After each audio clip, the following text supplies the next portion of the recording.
wanted before pa he was released. So when he was released po, 4 times he was rescued kasi nga pumupunta siya sa mga near villages. And then, kinakain yung mga domestic pets there. Nagiging pest na siya. So, Nasanay siya. nasanay Pero siya. may times na na-accident na siya. Muntik na, ma'am. So, the 5th rescue, yung pagka 5th time na na-rescue siya, that's the time na the keeper decided na to keep him na lang. Hindi na siya Balik dito. pinakawalan ulit. And that's why he became the model of 1,000 peso bill. Because a photographer, one of the photographer who visit here, took a picture of Vigo in that angle.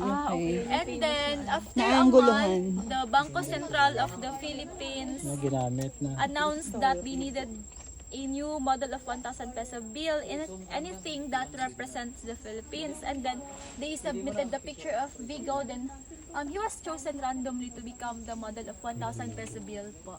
Okay. Sino pangalan ng Vigo? The adopter. The Eagle Cement named him Vigo.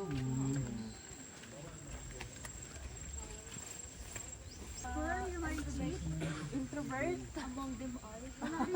Nocturnal din.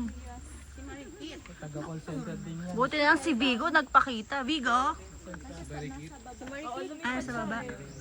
Nakita mo ma'am, lumipad. Kasi was, May bumaba. Marikit was rescued last 2002. Okay. Before she was rescued, she was shot 3 times and then the gun pellet embedded in her body ba? In her body until in her left wing. In her left wing. So, May bala pa siya yes po. sa takpak niya. Yes. Injured na. Her injured po caused her trauma because yun, nagka-trauma siya and then she became one of the introvert sa lahat sila dito sa Kaya siya naging introvert. And then, as a result din po ng incident, she is also parang, she cannot ovulate, she cannot lay eggs na po because of the incident, because of the trauma. And then, pag nahulog siya, it take times na makabalik siya sa up there sa sanga because she cannot fly, she can Okay. just Gapang-gapang na lang lang. po. Eh, kabababa lang ma'am, di ba? Mamaya pa siya. Take time na lang makain po. Gagapang daw eh. Mayor of Abraham Mulawi. Ayan sila.